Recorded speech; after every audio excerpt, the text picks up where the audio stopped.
Za Palaamenti eggwanga omukyala Anita Monga avudde mu mbeera neyeebuuza lwaki n'ejjudde eno gavumenti kyamedde okujja okutegeeza eggwanga eyita mu Palaamenti ku mbeera eriwo ey'ebigenda maaso n'okuyitiŋŋana ng'eggwanga bwe lyalumbiddwa abatezi ba bbomu.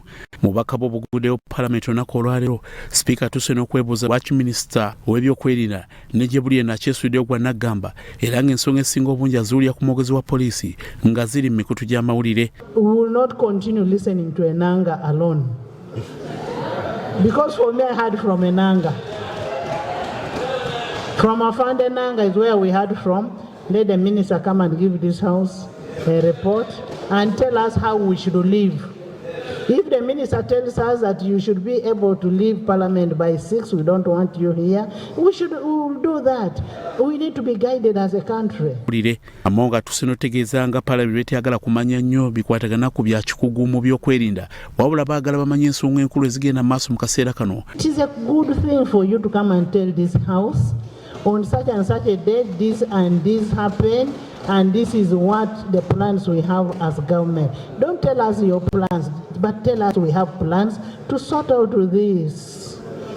We don't need too much from you, but you need to guide this house, and by extension you're guiding the nation. Wabula myuka saba minister mukyala Rukia Nakadama yewunsiza Palaamenti batuusa otegeeza nga bwetali muntu musala alina kwogera ku nsonga eno era nga ne minisita w'ebyokwerinda okujja okwogerako eri eggwanga alina kufuna babuyinza kuva mu kulembeza eggwanga.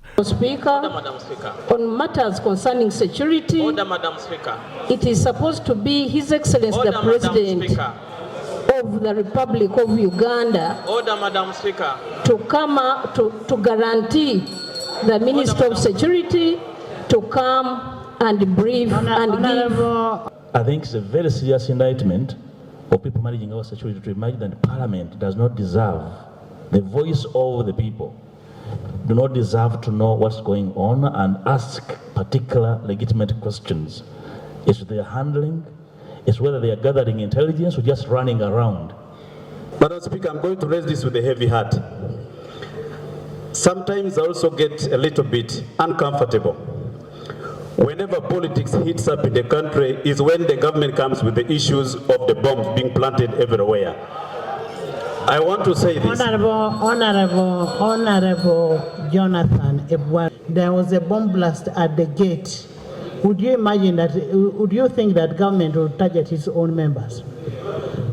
Madam Speaker, I did not raise this because I'm opposition or because I'm NRM. First withdraw it. Withdraw that statement. In the interest of peace in Parliament, I withdraw. No. Yeah. I want it unconditional. Withdraw it. I withdraw, Honorable Speaker. Okay, sit. Most of the speakers have given an impression that the scare is only in Kampala. I would like to report that even in Kasese, as I speak, the border market on Bondwe has been relocated because there is a bomb scare in the market. Wanabaka ba Palaamenti ab'enjawulo obatuukidde tuwa endowooza zaabwe ku alipoota eno erindiddwa nga Palaamenti ly'eddoboozi lyokka bannayuganda bye balina okuwulira era n'okufuna garanti na assurance nti ebyokwerinda byabwe biri bulungi. Kutegeera we bagenda ojjaabisiza naye nga gyevudde tonategeerayo, singa otegeerayo n'ogenda n'okiggalira ddala eyo kiba kirungi. Naye kiriwo nti speedi y'amaanyi bwegamba public nemanya nti wali wabaddewo bbomu, wali wabaddewo bbomu, wali wabaddewo bbomu. Our security people are always alert, and we know that they will always take charge. That one we are sure about that, because it's not the first time it has happened. And only that we need also to be vigilant. Tetuli bamativu ngaffe. Twagala tumanye ddala mu butuufu essente eziteekebwa mu kitongole kya security zikola ejo emirimu gyennyini gye zirina okukola. Abantu abalimu be batuufu. Olwaleero ogenda newesanga nga ebitongole ebirina okukola emirimu gya gavumenti mu security ziri mu maka g'abantu